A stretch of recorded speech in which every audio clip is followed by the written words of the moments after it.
Assalamualaikum warahmatullahi wabarakatuh. Alhamdulillahirabbil alamin. Senantiasa kita bersyukur kepada Allah Subhanahu wa taala. Allah telah memudahkan kita untuk dapat beribadah kepadanya. Semoga ibadah subuh kita diterima dengan penerimaan terbaik di sisi Allah Subhanahu wa taala. Amin. Kemudian salawat dan salam semoga senantiasa tercurahkan kepada teladan terbaik kita Nabi Muhammad sallallahu alaihi wasallam, tentu kepada keluarganya, para sahabatnya dan pengikutnya dari awal hingga akhir zaman. Allahumma amin. Jamaah rahimakumullah, mari kita senantiasa berusaha meningkatkan takwa kita kepada Allah. Tidak ada bekal terbaik untuk kembali kepada Allah menuju kepada garis kematian kita masing-masing kecuali bekal takwa.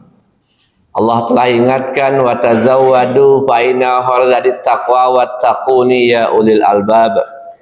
Pesan dari Allah, berbekallah kalian. Ingat kata Allah, sesungguhnya sebaik-baiknya bekal adalah takwa. Bertakwalah kamu kepadaku kata Allah, wahai orang-orang yang berakal. Tentu ada banyak makna takwa, tapi yang paling sederhana dan kita paham semua, takwa itu melaksanakan apa yang Allah dan Rasulnya perintahkan dan meninggalkan apa yang Allah dan Rasulnya larang. Jamaah rahimakumullah, pagi ini kita akan mengkaji tentang tahun baru Hijriyah, karena besok malam kita akan masuk malam pertama tahun 1448 Hijriyah. Supaya kita memahami bahwa kalender Islam Hijriyah salah satu syiar Islam yang dulu telah dipakai oleh Umar bin Khattab radhiyallahu an beserta seluruh daerah kekuasaan yang dimiliki oleh Islam.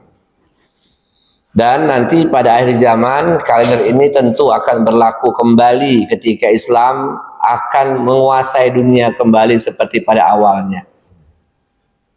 Dan sesungguhnya kalau kita ingat-ingat, dulu orang tua kita nggak ada istilah hari Minggu ya, nggak ada hari Ahad, Isnin. Belum lama sebenarnya kita ini kalah pengaruh dari kalender Masehi. Jamaah rahimakumullah, kita akan bicara tentang Hijriyah. Kita mengenal kalender Hijriyah hari ini tanggal 30 atau 29 Zulhijjah 1447 Hijriyah. Kalender Hijriyah tidak dimulai di masa Rasulullah, tidak juga di zaman sahabat Abu Bakar, tetapi dimulai sejak zaman Umar bin Khattab radhiyallahu anhu. Ketika kekuasaan Islam sudah sangat luas sampai ke Mesir, Irak, Sudan, Yaman, Habasah, Ethiopia, dan seterusnya, maka para gubernur yang ditugaskan oleh Khalifah Umar bin Khattab radhiyallahu anhu itu terkadang bingung. Surat-surat yang datang nggak ada tahunnya, hanya ada bulannya. Nah, kekuasaan Islam begitu luas sehingga di antara gubernur itu ada yang merupakan sahabat Nabi, Abu Musa al-Ansari radhiyallahu anhu, merupakan gubernur di Basrah di Irak sekarang. Jadi Irak itu dulu hanya sebuah provinsi bagi kekuasaan Islam. Irak yang besar itu hari ini dulu hanya satu provinsi bagian dari kekuasaan Islam. Belum yang di Mesir, belum yang di Ethiopia, Habasah, Yaman dan sebagainya. Alangkah luasnya dulu kekuasaan Islam. Abu Musa al-Ansari mendapatkan banyak surat. Di antara surat itu ada yang sama bulannya, padahal waktu rentangnya berbeda datangnya. Kemudian dia bingung mana dulu yang harus didahulukan, perintah dari khalifah yang berpusat di Madinah, Umar bin Khattab radhiyallahu anhu. Sehingga karena bingung mana dulu yang mesti dikerjakan, dilaksanakan instruksi itu, kirim surat balik. Khalifah, sesungguhnya kami telah kedatangan surat, ada berbagai macam surat dan ada bulan yang sama, Sa'ban. Mana yang harus didahulukan, kami bingung. Maka kami mengusulkan kepada Khalifah agar kita mempunyai punya tahun sendiri, punya kalender yang ada tahunnya, bukan sekedar bulan. Kemudian Khalifah Umar bin Khattab mengumpulkan para sahabat. Nah, ini salah satu dalil dalam Islam agama kita ini bolehnya mengambil sumber hukum dari ijma, kesepakatan para sahabat. Karena dulu hanya dua itulah yang bisa diambil, Quran dan hadis, sesuai dengan apa yang Nabi sampaikan. Taraktu fikum amrayni lan tadillu ma tamassaktum bihima kitabullah wa sunnah Rasulillah. Sabda Nabi, aku tinggalkan kepada kalian dua pusaka yang apabila kalian berpegang teguh kepada keduanya, kalian tidak akan pernah tersesat, yakni Quran dan hadis. Nah, kemudian sumber hukum ketiga dalam Islam yang disepakati oleh semua ulama Islam adalah ijma, kesepakatan para sahabat Nabi.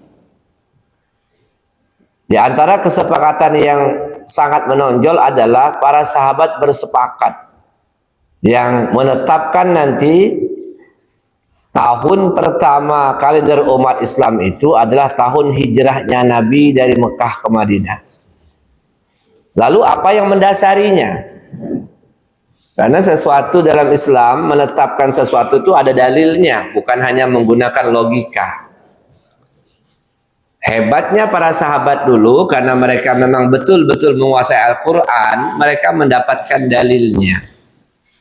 Dalilnya dalam Quran surah At-Taubah ayat 108. Potongan ayatnya berbunyi, la masjidun ussasa 'ala taqwa min awwali yaumin ahaqqun an taquma fihi.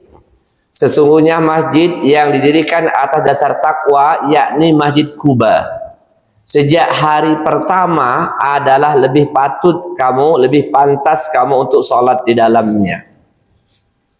Jadi ini dalil utama menetapkan bahwa tahun umat Islam itu, tahun pertama penetapannya, yakni ketika Nabi hijrah dari Mekah ke Madinah, Nabi mampir di Kuba, membangun masjid. Jadi Nabi mampir di Kuba setelah perjalanan jauh dari kota Mekah ke Madinah. Yang pertama dilakukan adalah menyiapkan masjid. Nabi nggak tanya, nanti saya minum tempat siapa ini? Hotel mana yang udah disiapkan untuk saya? Ya, kalau kita kemana-mana pasti kan ya, saya hotel mana, kamar nomor berapa. Tapi sekarang alhamdulillah, kawan-kawan tuh kalau main ke suatu tempat, ini masjidnya di mana nanti Jumatannya? Alhamdulillah, pemahamannya sudah mulai luas ya. Ini kamu orang ini sholatnya di mana nih masjidnya? Oh, di situ Pak ada masjid. Ya, alhamdulillah, artinya sudah lumayan lah. Nah, jamaah rahimakumullah, para sahabat menafsirkan ayat ini, la masjidun ussasa 'ala taqwa min awwali yaumin ahaqqu an taquma fi. Sesungguhnya masjid yang didirikan atas dasar takwa adalah Masjid Kuba. Dulu di luar kota Madinah ya. Sejak hari pertama adalah lebih pantas, lebih patut kamu sholat di dalamnya, yakni kalimat sejak hari pertama inilah dijadikan dalil oleh sahabat hari pertama kedatangan Nabi di kota Madinah, khususnya di daerah Kuba. Ini kawan-kawan yang sudah pernah umrah atau haji biasanya ziarah ke Masjid Kuba. Dan kalau kita mengambil sholat di situ seperti orang umroh, biasanya diajak ke sana ziarah ya. Nah, jamaah rahimakumullah, jadi para sahabat memaknai sejak hari pertama kalimat itu min awwali yaumin, itulah hari pertama kedatangan Nabi di daerah Kuba, masuk dalam wilayah kota Madinah, maka menjadikan hari itu sebagai tahun pertama kalender Hijriyah yang mengambil dari kata hijrah. Lalu dikatakan di situ, lebih pantas sholat di dalamnya, maknanya adalah Nabi dan para sahabat sholat di Masjid Kuba itu dalam keadaan tenang, aman, tentram. Baru di Masjid Kuba itulah Nabi dan sahabat bisa beribadah dengan rasa aman. Beda ketika dulu beribadah di Mekah, sedang sujud depan Ka'bah, kepalanya ditaburkan kotoran unta. Sedang sujud depan Ka'bah, diinjak oleh kepala Nabi sampai ngeblesak masuk ke tanah. Banyak sekali kejadian berkali-kali. Mau berangkat ke Masjidil Haram, Nabi diludahi tiap pagi. Kalau kita diludahi, yang lebih parang kita pulang ke rumah ya. Nah jamaah rahimakumullah, maka dikatakan hari pertama datangnya Nabi, dan disitulah Nabi dan sahabat bisa beribadah dengan tenang, aman, tentram. Nah jamaah rahimakumullah, itu secara tahunnya. Lalu para sahabat bermusyawarah lagi. Bulan apa yang kita tetapkan sebagai bulan pertama kalender Hijriah ini? Nah, ini banyak masukan, banyak. Seperti tadi juga banyak masukan jamaah rahimakumullah. Ketika menetapkan tahun pertama Hijriah itu, apakah langsung sepakat, apakah langsung ketemu dengan ayat ini? Enggak. Sahabat satu mengusulkan, gimana kalau kita mengambil momentum tahun pertama umat Islam itu adalah tahun lahirnya Nabi. Jawab yang lain, kita saja berbeda pendapat tentang lahirnya Nabi sampai hari ini. Kita biasanya mengambil kata tanggal 12 Rabiul Awal, tapi ada ulama sejarah mengatakan tanggal 9 Rabiul Awal. Nggak sepakat belum itu. Tapi itu nggak jadi masalah, kita bukan bicara tanggalnya, tapi kita bicara mengikuti sunnah-sunnahnya. Jamaah rahimakumullah. Jadi ada yang mengusulkan hari lahirnya Nabi. Oh, lahirnya aja berbeda pendapat. Lahirnya ada juga yang protes, nggak boleh. Kenapa? Menyerupai kaum Nasoro, kaum Nasrani. Karena mereka menggunakan hari kelahiran Yesus dalam tanda petik sebagai tahun pertama Masehi. Lalu ada yang mengusulkan, gimana kalau mengikuti kalender dari Romawi? Oh jangan, Romawi jelas musuh kita. Karena dua imperium besar, kerajaan besar di zaman itu, zaman Khalifah Umar bin Khattab itu Romawi dan Persia, dua adik kuasanya. Seperti sekarang mungkin Cina dan Amerika ya. Jamaah rahimakumullah. Jadi nggak sepakat. Ada lagi yang mengusulkan, gimana ngambil tahun pertamanya itu ketika Nabi wafat. Nggak setuju yang lain. Kenapa? Mirip orang-orang Majusi, orang-orang Persia. Karena mereka menjadikan tahun pertama itu diawali dengan tahun kematian rajanya, Raja Persia. Jadi perdebatannya cukup panjang, musyawarahnya. Itulah hebatnya dulu para sahabat bermusyawarah. Barulah tadi yang saya ungkapkan tadi, mengambil dalil At-Taubah 108. Pas betul sejak hari pertama, min awwali yaumin ahakun taquma fi. Sejak hari pertama Nabi menginjakkan kakinya di Kuba dan membangun masjid pertama di situ. Nah jamaah rahimakumullah, kemudian bulannya. Bulannya ini juga terjadi perdebatan, bulan apa bulan pertamanya? Yang diterima adalah pendapat atau saran dari sahabat Utsman bin Affan radhiyallahu anhu. Kata Utsman, bangsa Arab ini biasanya memulai bulan pertama itu dari bulan Safar awal. Safar awal. Dulu di zaman Nabi, sebelum Nabi diangkat jadi Rasul, nggak ada bulan Muharram, adanya Safar awal, Safar akhir, Rabiul awal, Rabiul akhir, dan seterusnya. Kemudian Safar awal itu Allah ganti nama bulan Safar awal dengan Muharram yang kita kenal hari ini. Maka kata Utsman, tradisi Arab zaman dulu menetapkan Safar awal itu sebagai bulan pertama dalam putaran tahun, maka kita ambil itu saja. Sedangkan Safar awal namanya sudah diganti oleh Allah dengan Muharram. Sehingga sahabat sepakat, bulan pertama kalender Hijriah bulan Muharram. Bulan kedua bulan Safar, nggak ada lagi Safar awal, Safar akhir. Nah jamaah rahimakumullah, ini kawan-kawan mudah-mudahan hafal semua nama bulan itu ya. Ya. Hafal nggak? beli kalendernya, beli kalender dua di rumah itu, ada kalender Masehi, ada kalender Hijriah, supaya tahu kapan waktu puasa sunnahnya, kapan waktu ininya, supaya anak-anak kita tahu, cucu kita tahu, oh ini kalender apa ya, ini kalender Hijriah nak, setahunnya 354 hari. Kalau tahun biasa, kalau tahun kabisat 355 hari. Kalau kalender ini ya Masehi 364 hari atau 360 hari. Kalau dari tahun kabisat sekian hari beda. Kok begitu ya? Kalender Masehi menggunakan putaran matahari.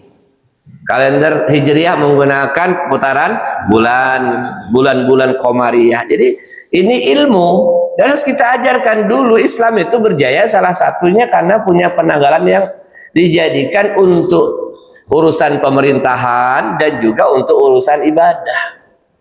Ini gara-gara hari kita belum sepakat sedunia ini, mau ribut terus tiap tahun ya. Belum sepakat. Coba kalau disepakati beginilah Islam dan jelas dalilnya dan sudah bisa dihitung, amanlah. Satu tanggal pada hari yang sama di seluruh dunia. Hari ini kita masih kadang-kadang, aduh ya Allah ya. Dan Muhammadiyah berusaha untuk dunia, bukan untuk Indonesia. Kalender Hijriah global tunggal itu untuk dunia, dipromosikan sedunia, walaupun belum semua negara Islam bisa menerimanya ya.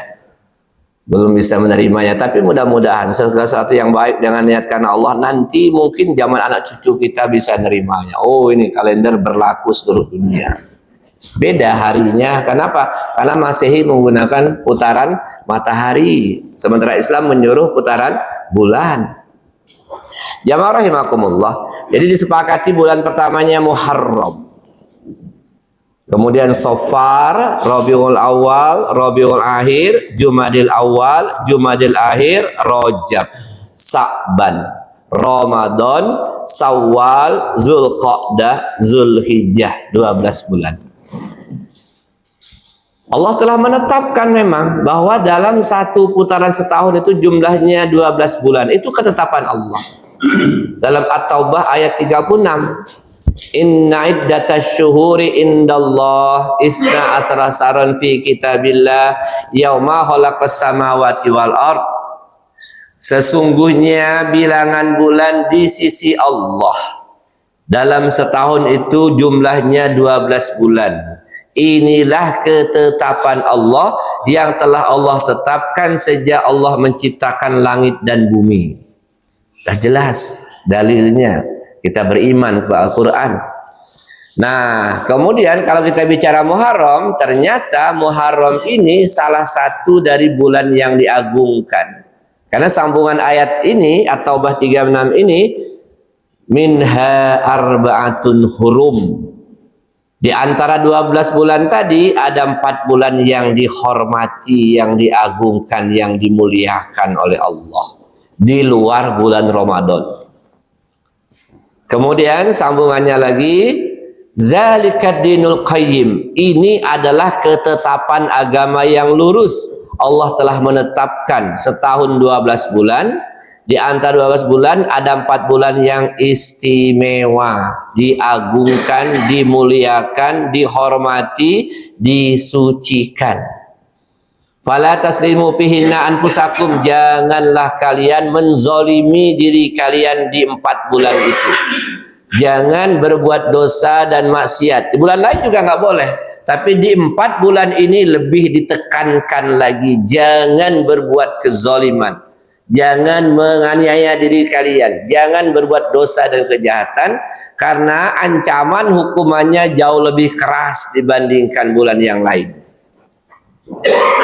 Fala taslimu fihinna anfusakum, kata Allah. Jangan. Maka orang kafir zaman dulu juga tahu, mereka menghormati 4 bulan ini. 4 bulannya mana? Nabi yang menjelaskan. Sabda Nabi SAW, salasun mutawaliyat, 4 bulannya berturut-turut, 3 bulannya berturut-turut. Zulqa'dah, Zulhijjah, Muharram. Bulan 11, bulan 12, bulan 1. Yang satunya terpisah, kata Nabi. wa Rajabu Mudhar allazi baina Jumada wa Sa'ban. Yang keempatnya bulan Rajab, bulan yang terletak antara Jumadil Akhir dan bulan Sa'ban. Nah, jamaah rahimakumullah, berarti Muharram merupakan salah satu bulan yang dimuliakan. Letaknya pada bulan pertama kalender Hijriyah. Nanti besok hari nanti lusa itu 1 Muharram 1448 Hijriyah. Momentum tadi hijrah kapan? Ketika Nabi hijrah dari Mekah ke Madinah sampai di daerah Kuba. Disitulah tahun pertamanya. Jamaah rahimakumullah. Jadi kalau kita bicara Muharram, bulan pertama dan termasuk 1 dari 4 bulan yang Allah muliakan. Nah, jamaah rahimakumullah, dari hasil musyawarah para sahabat itu, maka ada beberapa hikmah yang didapatkan. Yang pertama adalah dalam penetapan hukum Islam ada ijma, namanya kesepakatan para sahabat Nabi boleh dijadikan sebagai sumber hukum Islam selain Quran dan hadis. Hanya 4 yang ulama Islam sepakat di dunia ini tentang sumber hukum Islam, ya. Sumber hukum banyak, ada belasan, ada budaya, ada lain-lain, tapi yang sepakat ulama itu hanya 4: Quran, hadis, ijma, qiyas. Qiyas ini analogi, ya.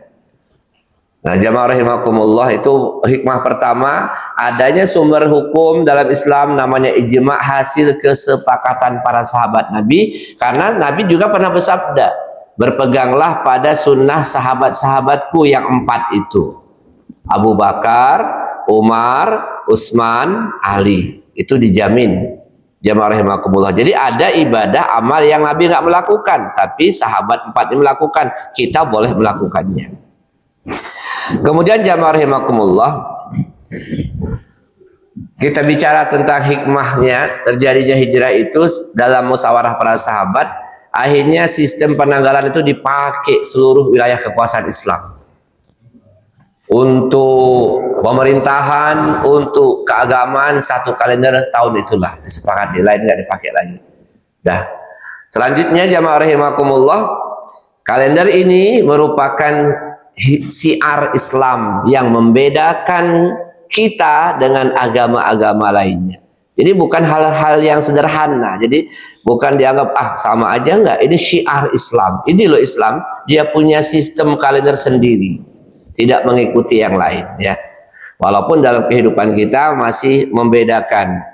Kita hidup menggunakan kalender Masehi rata-rata, dan saya mengajak di rumah kita ada juga kalender Hijriahnya, biar kita tahu, setidaknya anak cucu kita tahu persiapan apa, nanti Islam akan kembali berjaya, dan kalender itulah nanti yang akan dipakai ketika Islam berjaya kembali menguasai dunia ini. Nah, jamaah rahimakumullah, lalu kita bicara tentang Muharramnya, salah satu bulan yang Allah sucikan. Bulan ini Allah sendiri yang mengganti namanya, sehingga di antara keistimewaan Muharram itu adalah, di samping termasuk bulan-bulan haram, bulan yang disucikan, Muharram ini dikenal dengan sebutan Syahrullah, bulannya Allah. Dinisbatkan, ditempelkan dalam batik namanya kepada nama Allah untuk memuliakannya, seperti Allah memuliakan Ka'bah di Mekah itu sebutannya Baitullah, padahal di situ bukan rumah Allah, tapi kita menyebutnya Baitullah, Allah menyebutnya Baitullah untuk memuliakan Ka'bah. Begitu pula dengan Muharram. Muharram ini sebutannya Syahrullah, bulannya Allah. Mana dalilnya? Nabi yang menyampaikan, Afdalus siyamu ba'da Ramadan siyamu Syahrullah al-Muharram, wa afdalus salatul ba'da fardiyah salatul lail. Ini hadis sahih, kata Nabi SAW, puasa yang paling afdol setelah puasa Ramadan adalah puasa di bulannya Allah, yakni bulan Muharram. Dan salat yang paling afdol setelah sholat fardu yang 5 waktu adalah sholat malam qiyamul lail. Tahajud kalau kita tidur dulu, kalau nggak ada acara tidurnya, jamakan sholat malam qiyamul lail. Jamaah rahimakumullah. Jadi poin kedua, istimewanya Muharram di kalender Hijriah, bahwa bulan ini dinisbatkan kepada nama Allah, Syahrullah, bulannya Allah. Allah mengganti Safar awal dengan Muharram.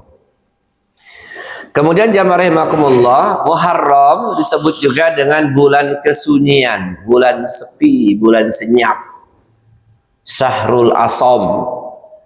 Kenapa? Karena dulu orang kafir Quraisy, orang Jazirah Arab juga tahu bahwa ini bulan yang dimuliakan oleh Allah, sehingga diharamkan berperang, bertikai, bermusuhan. Di luar bulan itu juga diharamkan, cuma pengharamannya tidak terlalu keras. Tapi di bulan Muharram dan 3 bulan tadi larangan keras, sehingga mereka tidak berperang, berhenti, stop gencatan senjata. Tidak ada suara pedang berdenting, nggak ada suara tombak, senyap. Dosa maksiat menurun drastis. Kalau zaman sekarang mungkin ya nggak ada organ tunggal ya, stop dulu, nanti lah. Sepi, senyap, sehingga dikatakan Syahrul Asam, istilah lainnya.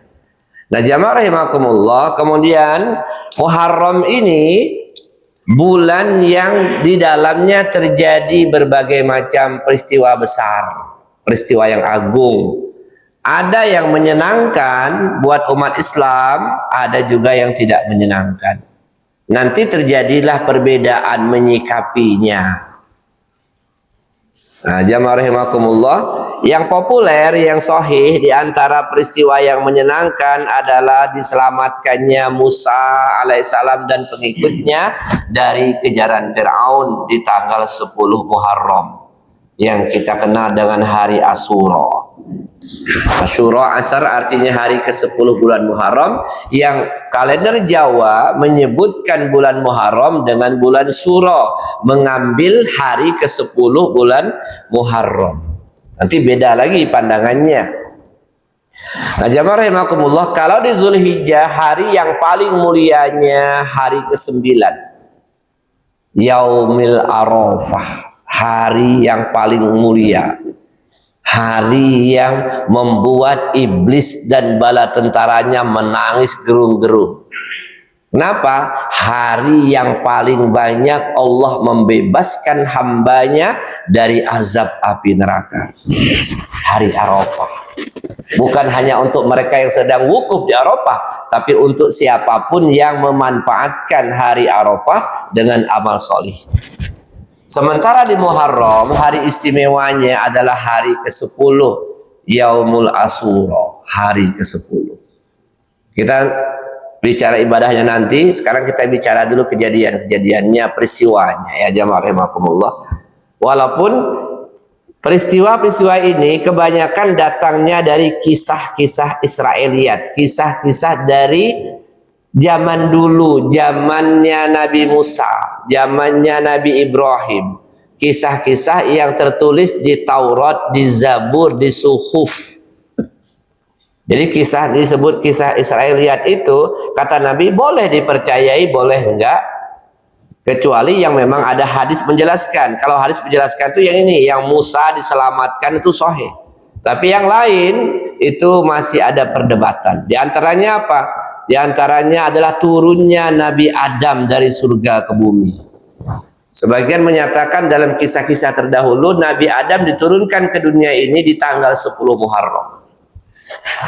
Apalagi diterimanya taubat Nabi Adam juga disepakati, walaupun nggak semua, tanggal 10 Muharram. Kemudian apalagi Nabi Ibrahim alaihissalam diselamatkan dari pembakaran oleh Raja Namrus. Lalu Nabi Yunus dikeluarkan dari perut ikan juga pada tanggal 10 Muharram. Kemudian Nabi Yakub, Allah sembuhkan matanya yang buta bertahun 20 tahun karena sedih dengan Nabi Yusuf, anaknya yang dijahati oleh saudara-saudaranya juga di tanggal itu. Kemudian Nabi Ayub yang sudah 17 tahun sakit korengan, bau, busuk, bernanah, Allah sembuhkan juga pada tanggal 10 Muharram. Kemudian Nabi Sulaiman diberikan kerajaan yang besar sampai kiamat tiba. Tidak ada satu kerajaan pun di muka bumi yang bisa mengalahkan kerajaan Sulaiman.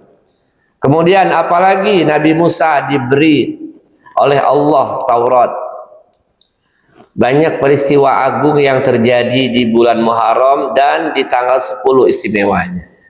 Nah, tapi jamaah rahimakumullah, ada juga peristiwa sedihnya di zaman setelah Rasulullah. Tadi sebelum Rasulullah, zaman Nabi Musa, Nabi Ibrahim, Sulaiman, Yakub, Yunus, Yusuf dikeluarkan dari penjara yang difitnah oleh saudara-saudaranya.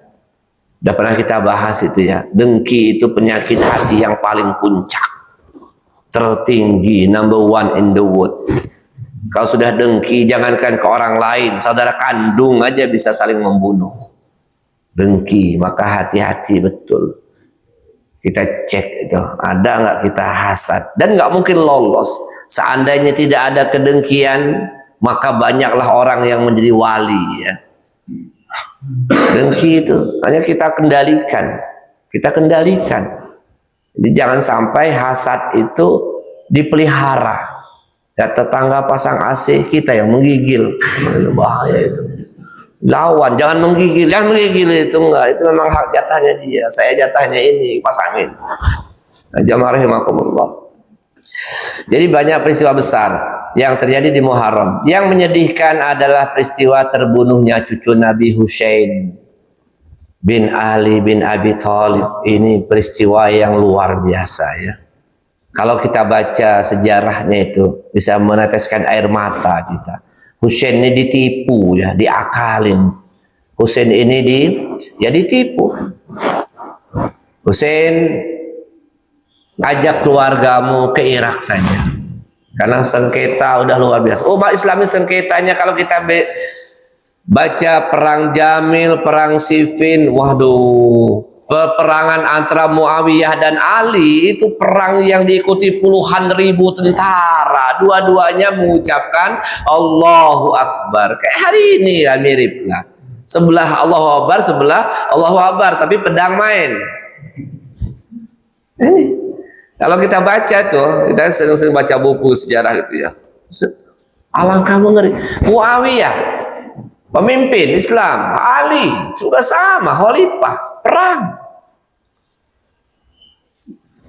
Belum lagi yang lain-lainnya. Kalau kita baca perang Siffin, perang Jamal itu alangkah banyak sahabat itu ketika pertikaian itu banyak yang uzlah, mengundurkan diri. Ada sahabat-sahabat tuh beberapa dalam sejarah tuh ketika mereka mulai bertikai, kamu milih mana? Enggak, saya ke hutan, ke kebun aja, saya ke gunung aja. Kenapa? Saya bingung, nggak mendapat petunjuk. Siapa yang benar?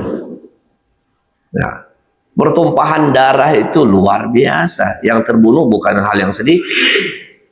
Sampai dengan masa Husain cucu Nabi ini, orang-orang Islam yang membunuh Khalifah Umar bin Khattab sedang memimpin sholat subuh, yang membunuh itu hafal Quran, pelotok kering, ilmu agamanya luas. Tapi tadi ketika pemahaman tidak mendapatkan hidayah dari Allah, hanya menggunakan satu komponen, satu pendapat, hanya menggunakan akal saja, tidak berdasarkan pada dalil, nah itu bisa terjadinya munculnya kaum Khawarij. Di luar kita tebas lehernya. Nah, jamaah rahimakumullah, Husain terbunuh di padang Karbala. Dia dan keluarga besarnya dibantai di situ, disembelih, dipotong lehernya, kepalanya dijadikan bola. Maka zaman dulu kalau kita baca sejarah, ada raja-raja Islam kecil, suku-suku di sana itu mengharamkan main bola karena ngebayangin kepala Husain lagi ditendang. Nah, kalau kita baca jamaah rahimakumullah, memang luar biasa. Husain itu diundang, bukan dia mau pindah ke Irak, enggak. Awalnya dia datang kabilah besar, ayolah kamu kami selamatkan, kamu akan yang jaga keluarga besar. Sampai pertengahan di padang Karbala itu malah dibantai di sana. Nauzubillah. Nah, jamaah rahimakumullah. Jadi ada yang bersifat kegembiraan, ada yang duka menyikapi 10 Muharram. Orang-orang yang gembira karena Nabi Musa diselamatkan, sebagian menjadikan Yaum Asyura sebagai hari lebaran, hari raya. Mereka bikin kue kayak kita, dan itu nggak ada dalam Islam. Artinya kita nggak diajarkan seperti itu. Kelompok kedua, tahun kesedihan, tahun duka cita. Setiap tanggal 10 Muharram, hari Asyura, mereka melukai dirinya, ngebuk-ngebuk badannya. Juga nggak ada dalam Islam. Yang dalam Islam apa ibadahnya? Ya puasa. Puasa kalau mampu puasa, ya. Kalau nggak puasa, cari ibadah yang lain. Ya jamaah rahimakumullah, kata Nabi tadi, Abdulus siyamu ba'da Ramadan sahrullah al-Muharram. Puasa yang paling utama, paling abdul setelah puasa Ramadan adalah puasa di bulannya Allah, yakni di bulan Muharram.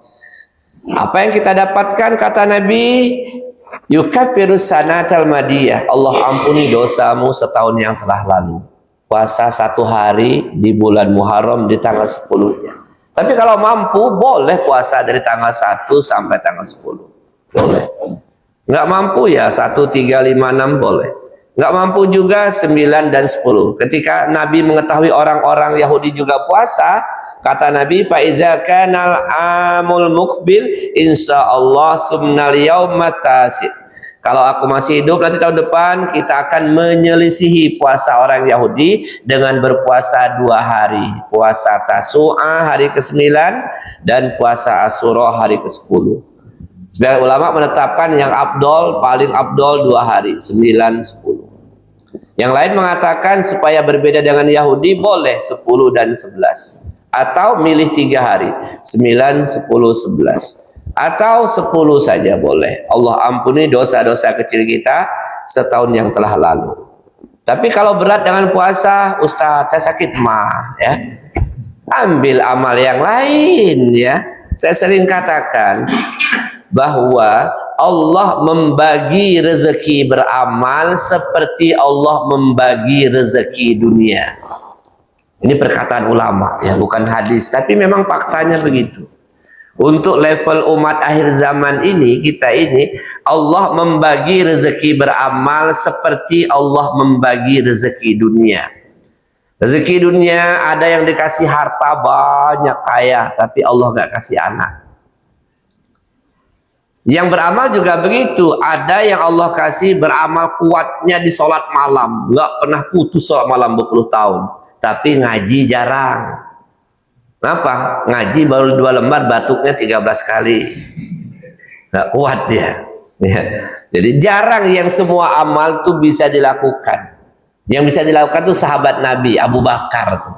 Abu Bakar ketika ditanya Nabi, siapa yang sudah takziah? Saya. Siapa yang sudah sholat malam? Saya. Siapa yang puasain? Saya. Itu Abu Bakar. Kelas-kelas kita ya mungkin jarang sekali. Jadi kalau berat misalnya puasa sunnah di hari Asyura, ya cari amal lain. Apa diantaranya? Kalau kita punya dalam hal ini harta, sedekah. It'amut ta'am, berbagi makanan. Kepada siapa? Tidak ada batasan.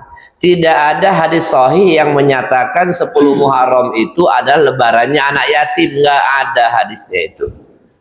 Nyantuni anak yatim tuh kapanpun boleh. Intinya di 10 Muharram itu berbagi makanan, it'amut ta'am. Kepada siapa? Apakah harus kepada orang miskin? Enggak.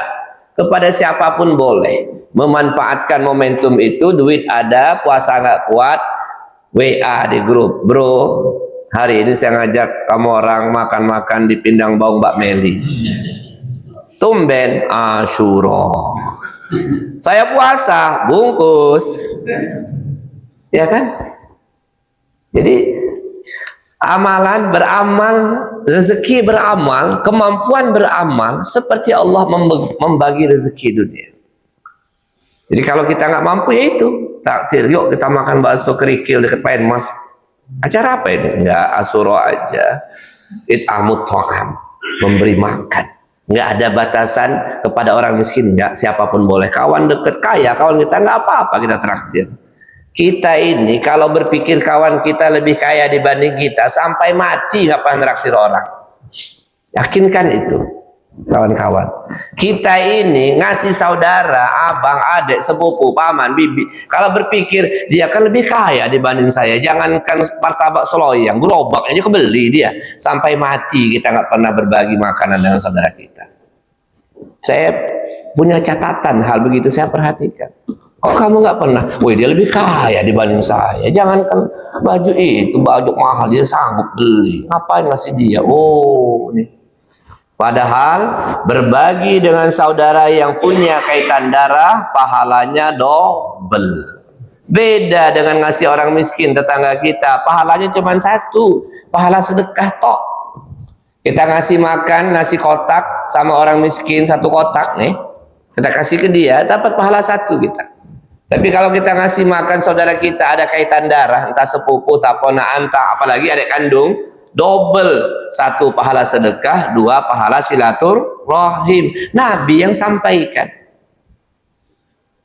Nah, jamaah rahimakumullah, poinnya adalah kalau berat dengan puasa, oke, berbagi makanan. Atau seperti hadis Nabi, melapangkan makan minum keluarga pada hari itu. Apa itu? Memberikan nafkah yang lebih kepada keluarga kita pada hari itu. Nah, ini ada hadisnya, dalilnya jelas. Man wasa'a ala nafsihi wa ahli yauma asura wasa'allahu alaihi sa'ira sanati. Barang siapa memberikan kelapangan bagi dirinya dan bagi keluarganya pada hari Asyura, hari ke-10 Muharram, maka Allah akan memberikan kelapangan baginya sepanjang tahun itu. Kata para ulama menjelaskan hadis ini, pada hari 10 Asyura, 10 Muharram, hari Asyura, berilah belanja lebih banyak kepada istrimu. Beb, goceng. Tumben biasanya cuma seceng aja. Asyura. Kita kan puasa semua nih, belilah baung, rendang. Allah akan lapangkan, insya Allah nih, lapangkan. Bukan hanya lapang rezeki, lapang jiwa setahun penuh ke depan sampai 1449 Hijriah. Kalau ada, jangan gara-gara ini Ustaz mau gimana menambah, lagi efisiensi 100 jadi 50 sekarang per hari kalau ada. Nah, ini jamaah rahimakumullah. Jadi ketika kita bicara hal ini, memanfaatkannya seperti itu. Oh, saya nggak ada uang, silaturahim, datangi keluarga, tetangga, saudara kita yang punya kaitan darah. Tumben Wak kesini Wak, Asyura, hari istimewa, silaturahim. Yang jauh-jauh telepon. Assalamualaikum dek, apa kabar? Saya semua sehat. Nah, ada apa bang? Mau undang bang? La ilaha illallah, ini hari istimewa, hari Asyura, hari mulia. Abang nggak bisa ngirim kamu makanan, duit. Cuman bisa teleponan sama kamu, menyambung silaturahim. Manfaatkan. Apalagi Ustaz, boy, banyak sekali, semua kebaikan dilipat gandakan oleh Allah. Hari istimewa, bulan istimewa.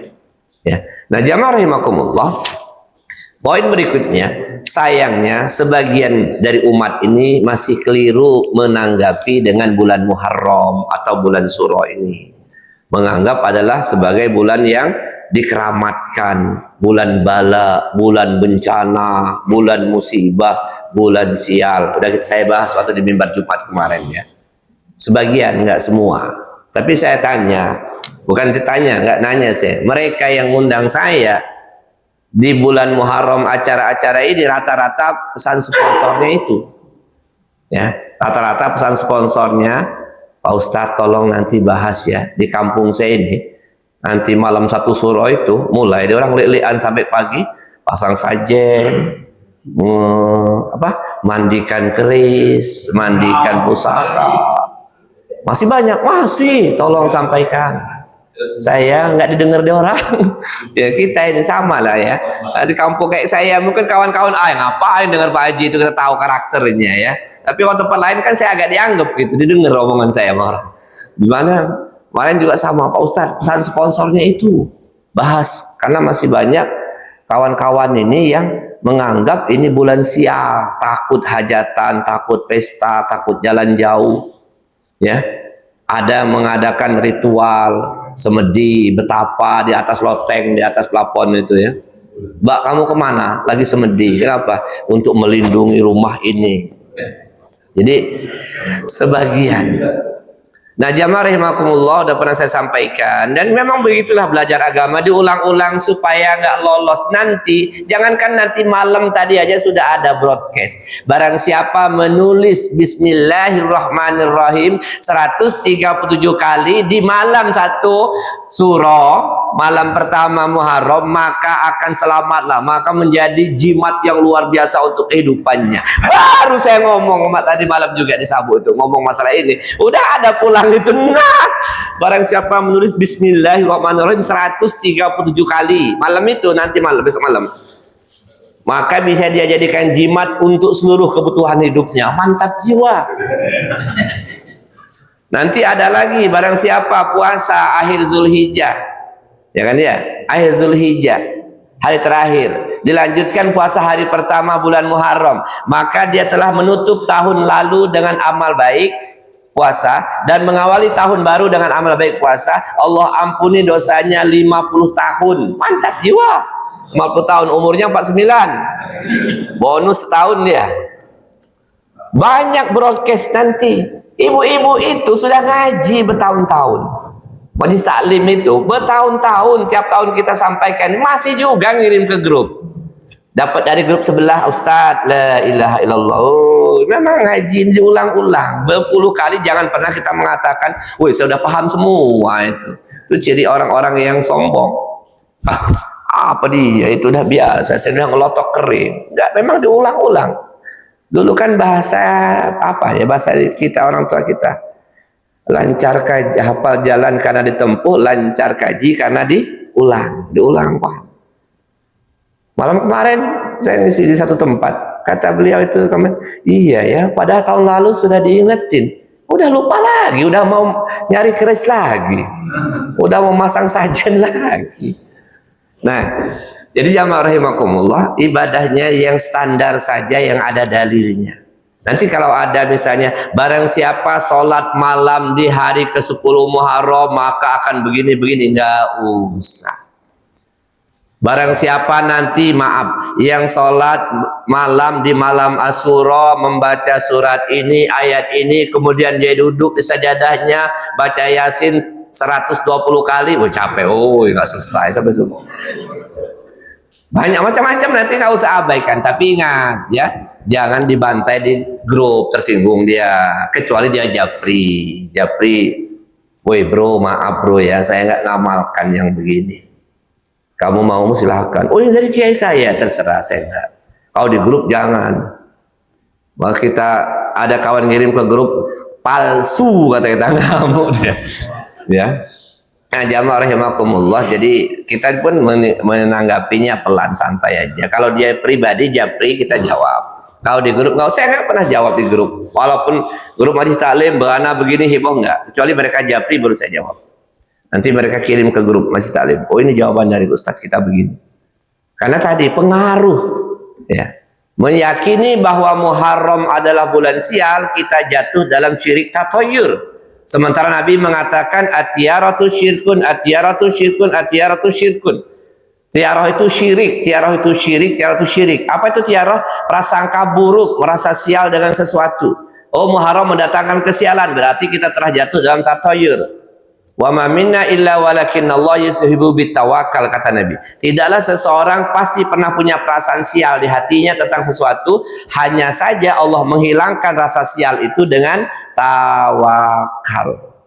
Jadi berangkat Pak ke Palembang, jadi ini bulan Syuro Pak, bismillahi tawakkaltu 'alallah la haula wala quwata illa billah. Pecah ban juga di Muara Enim, qadarullah wa masa'a fa'al. Ini sudah takdir Allah, Allah berbuat sesuai kehendaknya. Bebaskan kita dari keyakinan yang tertoyur itu, jauh-jauh.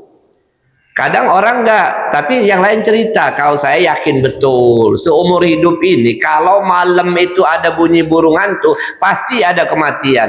Apa iya? Oh betul, nah benar kata kamu itu. Kalau kita mengatakan begitu, apa kata Nabi? Laisa minna man tatayyara aw tutayyiru lahu. Bukan golongan kami orang yang masih percaya tatoyur atau orang yang membenarkan tatoyur orang lain.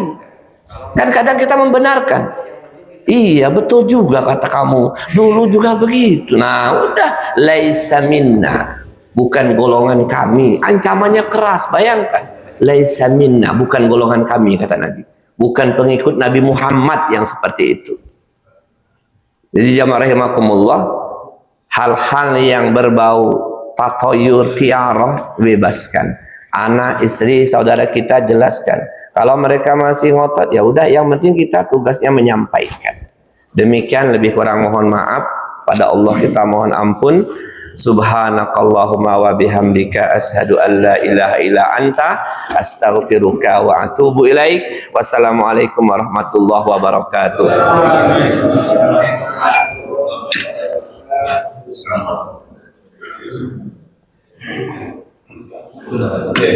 Alhamdulillah.